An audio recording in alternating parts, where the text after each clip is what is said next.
আসসালামু আলাইকুম। Recipes by তাসনিমে আপনাদের সবাইকে স্বাগতম। আশা করছি আপনারা সবাই ভালো আছেন। আজকের রেসিপিটি দেখেই বুঝতে পেরেছেন এটি একটি মাংসর রেসিপি আর তা হচ্ছে কবুতরের মাংস।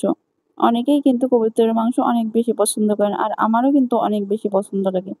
তার জন্য ১ম এ আমি কড়াইয়ে পেঁয়াজ কুচি করে ভাজতে দিয়ে তার মধ্যে ২ টা এলাচ, লবঙ্গ, তারপরে দারুচিনি এগুলো দিয়ে খুব ভালো মতো আমি ভেজে নিয়েছি। এই মসলাগুলো ১ম এ যদি ভেজে নেওয়া হয় তাহলে সুন্দর একটা ফ্লেভার বের হয়।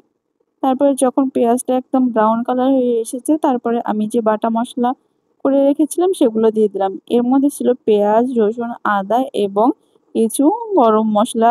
এগুলো সব আমি খুব ভালো মতো বেটে নিয়েছি। তারপরে এর মধ্যে দিয়ে দিচ্ছি পরিমাণ মতো লবণ, হলুদের গুঁড়ো এবং মরিচের গুঁড়ো।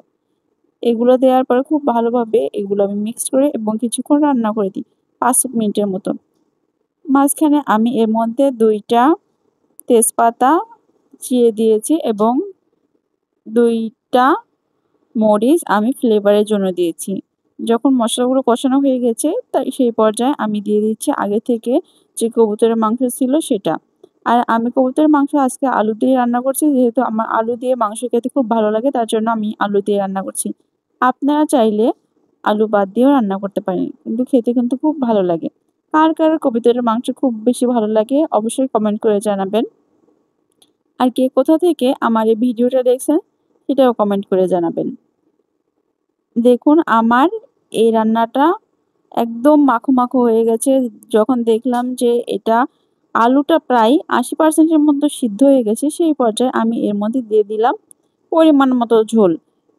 খুব বেশি একটা আমি ঝোল দিইনি যেহেতু আমার মাংসটাও সিদ্ধ হয়ে গেছে এবং আলুটাও সিদ্ধ হয়ে গেছে। জাস্ট একটা বলক ওঠার জন্য যেই পরিমাণে ঝোল দরকার বা সেই পরিমাণে আমি ঝোল দিয়ে দিয়েছি।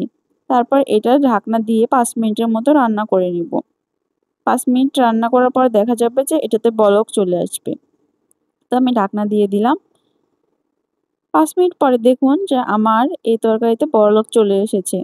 আর বলকটা আসার পরে কিন্তু এই ঝোলটাও গাঢ় হয়ে গেছে। যখন ঝোলটা গাঢ় হয়ে গেছে তখন সেই পর্যায়ে আমি দিয়ে দিচ্ছি আগে থেকে জিরা গুঁড়ো করে রাখা ভেজে সেটা।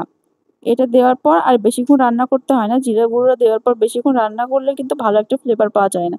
তাই জিরার গুঁড়া দেওয়ার পরে আপনারা কিন্তু চুলাটা অফ করে দিবেন। তাহলেই কিন্তু রান্নার একটা প্রপার যে স্বাদ বা ফ্লেভার সেটাই পাবেন। এই যে দেখুন আমার রান্না শেষ আর কালারটা জাস্ট ওয়াও এসেছে। দেখেই খেতে ইচ্ছে করছে এখনো। আমার রেসিপি ভালো লাগলে অবশ্যই লাইক, কমেন্ট, শেয়ার করে দিবেন এবং আমার জন্য দোয়া করবেন যেন আপনাদের মধ্যে আরও নতুন ভিডিও নিয়ে আসতে পারি। আজকে এই পর্যন্তই। সবাই ভালো থাকবেন। আল্লাহ হাফেজ।